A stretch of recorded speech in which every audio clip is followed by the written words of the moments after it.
Welcome to social post. నేను Nihal. So ఈరోజు మనం మార్కెట్ కనుక మనం చూసుకున్నట్లయితే మొత్తం బుల్లిష్ ఫేస్లో ఉంది. సో ఇప్పుడు మనం నిఫ్టీ పాయింట్స్ కనుక మనం చూసుకున్నట్లయితే ఓపెనింగ్ వచ్చేసి దగ్గర దగ్గర 24,374 దగ్గర మనకి స్టార్ట్ అయింది. అదే మన క్లోజింగ్ దగ్గర మనం చూసుకున్నట్లయితే 24,576 దగ్గర మనకి క్లోజ్ అవ్వడం జరిగింది. అంటే దగ్గర దగ్గర ఒక 200 పాయింట్స్ వరకు మనకి అక్కడ బుల్లిష్ ఫేస్ కనుక మనందరూ చూస్తున్నాం.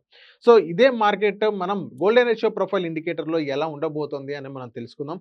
అంతలోకి మా పేజ్ని ఫాలో అండ్ సబ్స్క్రైబ్ చేయండి. డే యొక్క trend, price action, range breakout base చేసుకుని ఈరోజు మార్కెట్ అనేది ఎలా ఉందో చూద్దాము. ఇనీషియల్గా మనకి ట్రెండ్ అనేది అప్ సైడ్ వచ్చింది. ట్రెండ్ అనేది అప్ సైడ్ ఉంటే ప్రైస్ అనేది కిందకి వెళ్ళడానికి పాసిబిలిటీ అనేది ఎక్కువ ఉంటుంది. కానీ ఈరోజు మార్కెట్ అనేది మనకి పూర్తిగా అప్ ట్రెండ్లోనే కంటిన్యూ అయింది. ఎందుకు వాళ్ళ మార్కెట్ అలా అప్ ట్రెండ్లో ఉంది అనేది చూద్దాము. ఈ పింక్ కలర్ లైన్స్ అనేవి నిన్నటి డే యొక్క రేంజ్ బ్రేక్అవుట్ లైన్స్. ఈ బ్లూ కలర్ లైన్స్ అనేవి ఇవాల్టి డే యొక్క range breakout lines.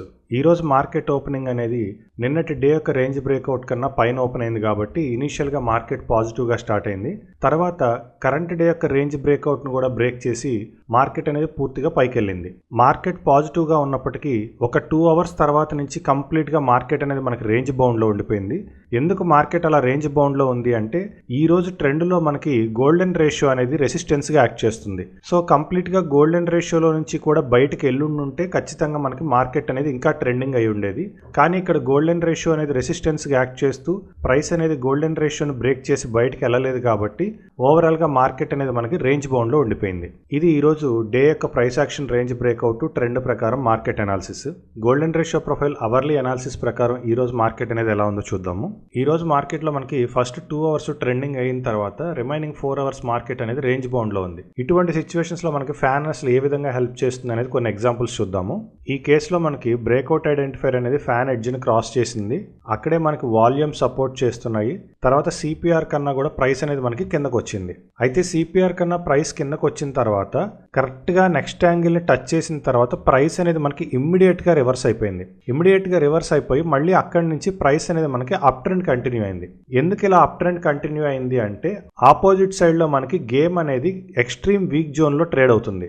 Extreme week జోన్లో ఉండి ట్రేడ్ అవుతూ పెరిగేదాన్ని మనం నమ్మకూడదు. ఇది మనం ఎన్నోసార్లు చెప్పుకున్నాం. ఎప్పుడైనా సరే మనకి ఎక్స్ట్రీమ్ వీక్ జోన్లో ఉండి మార్కెట్ పెరగడానికి ట్రై చేస్తున్నప్పుడు మనం అక్కడ మినిమం ప్రాఫిట్ అనేది బుక్ చేసేసుకుని బయటకు వచ్చేయాలి. At any point of time reverse అయిపోతుంది. ఇక్కడ జనరల్గా మనకి ఈ యాంగిల్ వరకు టార్గెట్ వచ్చే అవకాశం ఉన్నప్పటికీ ఇటు సైడ్ మనకి ఆల్రెడీ ప్రైస్ అనేది యాంగిల్ని టచ్ చేసింది కాబట్టి ఇక్కడ నుంచే ప్రైస్ అనేది మనకి రివర్స్ అయిపోయింది.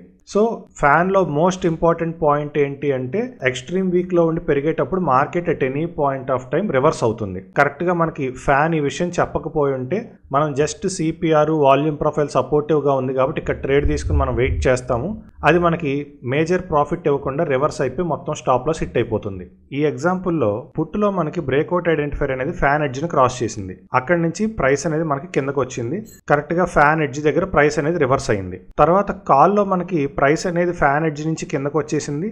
అక్కడి నుంచి ప్రైస్ అనేది మనకి ఎక్స్ట్రీమ్ వీక్ ఉన్న ఫ్యాన్ ఎడ్జ్ వరకు వచ్చింది. మళ్ళీ అక్కడి నుంచి ప్రైస్ రివర్స్ అయింది. తర్వాత కాల్లో మనకి ప్రైస్ అనేది ఫ్యాన్ యాంగిల్ కన్నా పైకి వెళ్ళింది. కరెక్ట్గా అక్కడే బ్రేక్అవుట్ ఐడెంటిఫైర్ కూడా యూటర్న్ తీసుకుని రివర్స్ అయింది. ఎప్పుడైతే ఇక్కడ రివర్స్ అయిందో మళ్ళీ మనకి కాల్ అనేది కిందకు వచ్చేసింది.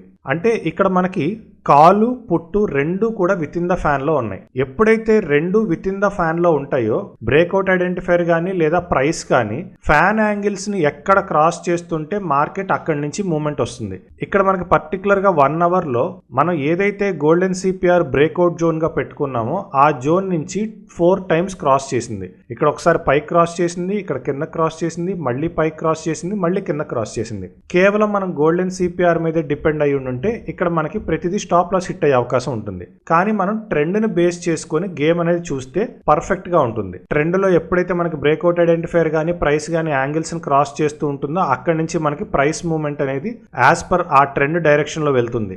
దానికి అనుగుణంగానే మనం ట్రేడ్స్ తీసుకోవాలి. కానీ కేవలం బ్రేక్అవుట్ ఐడెంటిఫైర్ సాటిస్ఫై చేసిందనో వాల్యూమ్ సాటిస్ఫై చేసిందనో ట్రేడ్స్ ఎంటర్ అవ్వకూడదు.